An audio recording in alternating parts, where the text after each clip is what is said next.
بسم اللہ الرحمن الرحیم.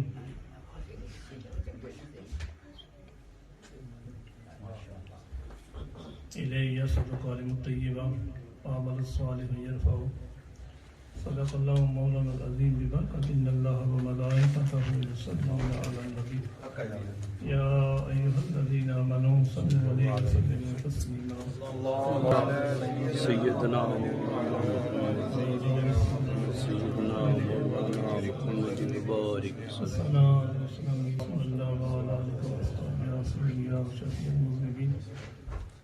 قابل تعظیم و تقریم اسٹیج پر اسٹیج کی رونق علماء کرام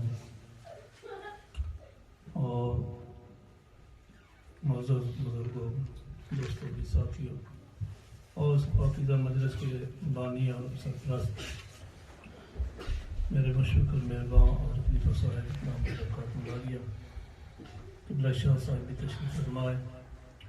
مختصر وقت ہے اور ماہانہ 11ویں پاک کا یہ مجلس ہے جس میں مجھے بھی شرکت کرنے کی سعادت میسر آئی اور میں شکریہ ادا کرتا ہوں اس مسجد کی انتظامیہ اور قبلہ حضرت خلیفہ صاحب کا کہ انہوں نے موقع بخشا ہے.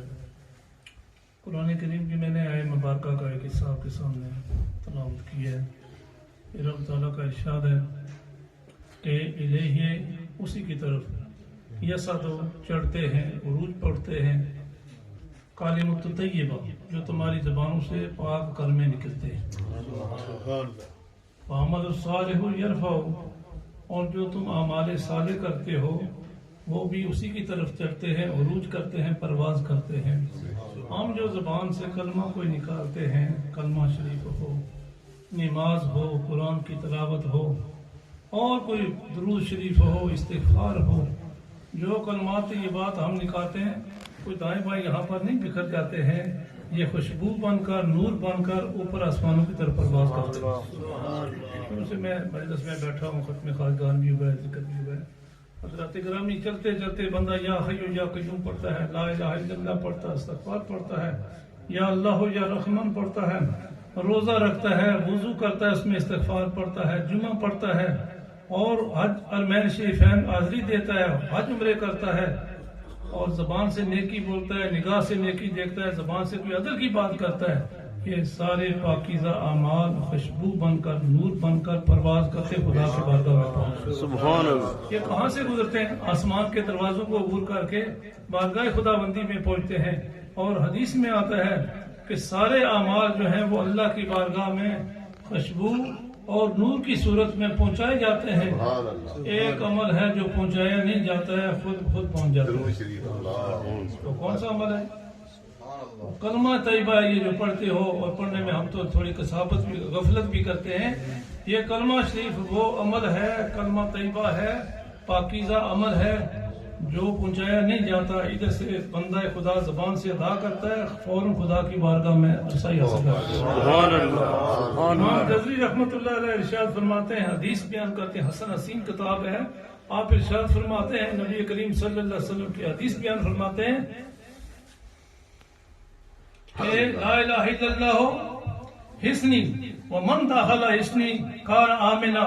یہ لا الہ الا اللہ کو معمولی نہ سمجھ یہ مضبوط قلعہ ہے اور جو اس مضبوط قلعے میں داخل ہو گیا دارین میں اسے امن نصیب ہو گیا. سبحان اللہ. حضرات گرامی یہ 11ویں شریف کی مجلس ہے اور غوث پاک محبوب سبحانی رضی اللہ تعالیٰ عنہ جو سید الاولیاء ہیں امام الاولیاء ہیں اور غوث اعظم ہیں ان کا تصرف دیکھو کہ وہ زندگی میں یہ دل کی بات ہو رہی تھی. پتھر دلوں کو موم کرنے والے اور سیاہ دلوں کو صاف کرنے والے اور اندھیرے سینوں کو روشن اور منور کرنے والے اور آج وہ دنیا پر نہیں ہیں تہے مزار ہیں لیکن آج بھی اللہ نے انہیں یہ تصرف عطا فرمایا کہ جو بھی ان کا نام لیوا ہو ان کا نام لے کر کوئی مجلس سجائے اور ان کے نقشے قدم پر چڑھے وہ بغداد شریف میں تشریف فرمائے اپنی توجہ باطنی سے اس کے اندر ظاہر اور باطن کو پاک فرما دیتے. سبحان اللہ. سبحان اللہ. دنیا کی جماعت میں یہ کسی نے دعویٰ نہیں کیا ہے لیکن غوث پاک رضی اللہ تعالیٰ نے یہ ارشاد فرمایا کہ صبح کی آمد تک جو میرا نام لیوا ہوگا جو ارادت قلبی رکھنے والا ہوگا اور مجھ سے عقیدت رکھنے والا ہوگا، شرق میں ہوگا یا غرب میں ہوگا، قیامت کے روز میں اسے چہرے اور نام سے پہچان کر خدا کی بارگاہ سے بخشوا کر سیدھا جنت میں لے جائے۔ سبحان اللہ، سبحان اللہ۔ کسی یہ ولی نے یہ دعویٰ نہیں کیا ہے، یہ غوث پاک رضی اللہ تعالیٰ عنہ کی شان ہے کہ آج بھی وہ تہ مزار ان کا تصرف ہے۔ میں آپ سے یہ سوال کرتا ہوں، یہ روئے زمین پر جو 11ویں کی مجالس ہوتی ہیں، یہ فیضان غوثیت نہیں ہے تو اور کیا ہے؟ جب فیضان ہی بند ہو جائے تو یہ مدرسے نہیں سجتی ہیں۔ یہ فیضان کے جاری ہونے کی علامت ہے کہ شرق غرب میں صرف مسلمان نہیں، وہ اللہ کے ولی ہیں اور حضور نبی کریم صلی اللہ علیہ وسلم کی امت کے وہ سید الاولیاء ہیں کہ غیر مذہب لوگ بھی ان کا نام بھی لیتے ہیں اور 11ویں بھی دیتے ہیں۔ میں آگے مثال تو اس وقت نہیں ہے، لیکن ایک مائی یہ تاثیر کو عرفان کی، یہ حضرت خلیفہ صاحب چھتروں کے اس طرف وہ بغام شریف ہے، کوئی بڑا پیڑ تھا جو دریا میں آ گیا، وہ سادات کے ادھر گانے بھی تھے، تو ان لوگوں نے مجھے بتایا کہ مائی صاحب ادھر ہے، وہ ہندو قوم میں سے تھی، تو چلتے پھرتے کہ یا غوث اعظم دستگیر، یا غوث اعظم دستگیر کہے، تو ہمارا 11ویں پکائے تو جو ماسٹر صاحب تھے، مولوی صاحب تھے، انہیں منشی کہتے تھے، ان کو بلا کر دعا کرائے اور تقسیم کرے، وہ کہتے ہیں اس کی مرضی ہے، معلوم نہیں کسی کو وہ مسلمان ہوئی یا نہیں، ساری زندگی اس کا معمول تھا، چلتے گلیوں میں پھرتے ہوئے یا غوث اعظم پکارتی رہے، اور مہینے کے بعد 11ویں پکاری۔ جب وہ مر گئی مائی تو جا کر منشی صاحب نے کہا کہ اگر ہمیں یہ واپس آپ دے دیں میت کو تو ہم اپنے طریقے سے غسل کرا کے جنازہ کر دیں، اگر آپ کی بڑی مہربانی ہے۔ تو وہ لوگ غالب تھے، انہوں نے کہا ایسا نہیں ہو سکتا۔ وہ اٹھا کر حسب معمول دریا کے کنارے لے گئے اور نیچے لکڑیاں رکھی، اوپر میت رکھا، اوپر لکڑیاں رکھی اور آگ لگانے لگے، آگ نہ لگے، پاؤں کی طرف روغن لگایا، سر کی طرف روغن لگایا اور حتی وسع کوشش کی، اس وجود کو آگ نہ لگی۔ پھر انہوں نے معاہدہ کیا اور وہ لے آئے مسلمان، میت کو غسل دے کر جنازہ کرایا۔ فیصلہ یہ ہوا کہ میت کو جنازہ بھی آپ پڑھا سکتے ہیں، غسل دے سکتے ہیں، لیکن میت ہم کو واپس کرنی ہے۔ ہندو نے کہا، اس قوم نے واپس کر دیا۔ لوگ تماشا دیکھ رہے ہیں، دریا کے کنارے کھڑے ہیں، اور انہوں نے اس میت کو پکڑ کر دریا کی لہروں کے سپرد کیا، حسب معمول، کہنے لگے ہم دریا میں اس کو بہا دیں گے، اگر نہیں آگ لگتی ہے تو کوئی بات نہیں۔ ویسے بھی وہ جلا کر آگ کو دریا میں پھینکتے تھے۔ تو دیکھتے دیکھتے پانی کی لہروں کی دوش پر وہ میت جا رہی ہے مائی کی۔ کون مائی ہے؟ جو غوث پاک کی نام لے والی، 11ویں دینے والی۔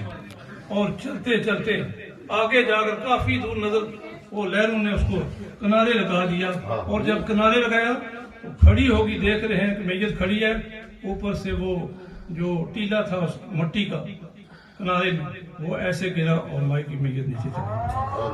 حضرات گرامی، میں آپ سے یہ پوچھتا ہوں کہ کتنے دور ہے بغداد شریف سے وہ مقام جہاں پر وہ بھائی نام لیوا تھی غوث پاک رضی اللہ تعالیٰ عنہ کی، زہر نہیں ہوا لیکن اندر سے غوثیت کی تصرف اور توجہ سے اس کے زہر اور باطن کو پاک کر کے منور کر دیا اور نبی کا غلام بنا دیا۔ حضرات گرامی، اللہ تبارک و تعالیٰ اس مجلس کو درجہ قبولیت عطا فرمائے۔ ذکر وہ چیز ہے کہ کسی زمانے میں بادشاہ سلامت کے دربار میں 2 آرٹسٹ حاضر ہوتے ہیں، ایک چینی ہے اور ایک رومی ہے، اور بادشاہ نے کہا کہ چینی کو کہا کہ تم یہ اپنے آرٹ کا، اپنے فن کا مظاہرہ کرو، اس دیوار کو مزین کرو اور اس کو نقش و نگار کرو، اور رومی کو کہا کہ اس دیوار کو مزین کرو۔ درمیان میں پردہ ڈال دیا اور کہا کہ مہینے کے بعد پارلیمنٹ آئے گی، فیصلہ کرے گی، پھر انعام و اکرام دے گی۔ میری بات سمجھ رہے ہیں؟ کہ یعنی وہ نقش و نگار کرنے والے، چترکاری کا کام کرنے والے، ایک بہت بڑا ہاتھ تھا، اس کے اندر پردہ ڈالا گیا، اور جو چینی کاریگر تھا، آرٹسٹ تھا، اس نے سامان لکھا، لاکھوں کی تعداد میں مٹیریل مہیا کیا گیا، اوزار، اور وہ اپنے کام کو لا گیا۔ جو رومی تھا آرٹسٹ، اس نے نہ کوئی بل بنایا، نہ کوئی چیز ڈیمانڈ کی، اور وہ کہنے لگا کہ بس ٹھیک ہے، میں اپنا کام کروں گا، یہ اپنا، اور مہینے کے بعد آ کر چیک کر دے گا۔ 1 مہینے کے بعد وہ پارلیمنٹ جاتی ہے، بادشاہ جاتا ہے کہ دونوں ان کارگروں کی کارگری کو چیک کیا جائے اور فیصلہ کیا جائے، فرسٹ کون آتا ہے، سیکنڈ کون آتا ہے، انعام کس کو دیا جائے، نہ دیا جائے۔ تو جب دیکھا گیا چینی کی کاریگری کو، کہنے لگا کوئی کمال کر دی اس نے، نقش و نگار بنائے ہیں، چترکاریاں کی ہیں، بیلیں بنائی ہیں، اور اس نے بڑی محنت کی ہے، لاکھوں کا مٹیریل لگایا ہے۔ اور جب اچھی طرح دیکھ چکے تو پھر کہنے کہ پردہ اٹھاؤ کہ رومی کا دیکھا۔ جب پردہ اٹھایا گیا تو اس دیوار کو دیکھا گیا، اس میں بھی نقش و نگار اسی طرح ہے جس طرح ادھر ہے، اس کے نقش و نگار بھی اس طرح ہیں جس طرح ادھر ہے۔ بادشاہ بھی حیران ہو گیا، پارلیمنٹیرین بھی، وہ جو لوگ تھے آ کر فیصلہ کرنے والے، وہ بھی دنگ رہ گئے، کہنے لگے اس کو پیسہ نہیں دیا ہے، اس کو مٹیریل نہیں لگایا ہے، اور کوئی اس نے سامان نہیں مانگا ہے خدایا، اور اس نے لاکھوں روپیہ خرچ کیا ہے، تو دونوں کا کام تو برابر ہی نظر آ رہا ہے، فرق نہیں ہے۔ تو اس رومی کاریگر سے، آرٹسٹ سے بادشاہ نے سوال کیا، تو بتا تو نے کیا کاریگری یہاں پر دکھائی ہے؟ اس نے کہا میں نے کوئی کاریگری نہیں دکھائی ہے، میں پورا مہینہ پتھر سے اور بٹیوں سے اس دیوار کو صاف کرتا رہا، اور میں نے صاف کرتے کرتے اس کو شیشہ بنا دیا ہے، اور شیشہ بنا دیا ہے، جب شیشہ بن گیا تو یہ ساری کاریگری منعکس ہو کر اس کے اندر اتر گئی ہے۔ تو مولانا روم رحمۃ اللہ علیہ اس سے نتیجہ اخذ کرتے ہیں اور ہدایت فرماتے ہیں، تم دل کی دیواروں کو کلمے کی بٹی سے صاف کرو، سبحان اللہ، سبحان اللہ، شریف کی بٹی سے پاک کرو، ماشاءاللہ، ماشاءاللہ، اسے شیشہ بناؤ، اسے مطہر کرو، پاک کرو۔ جب شیشہ نما دل کی دیواریں بن جائیں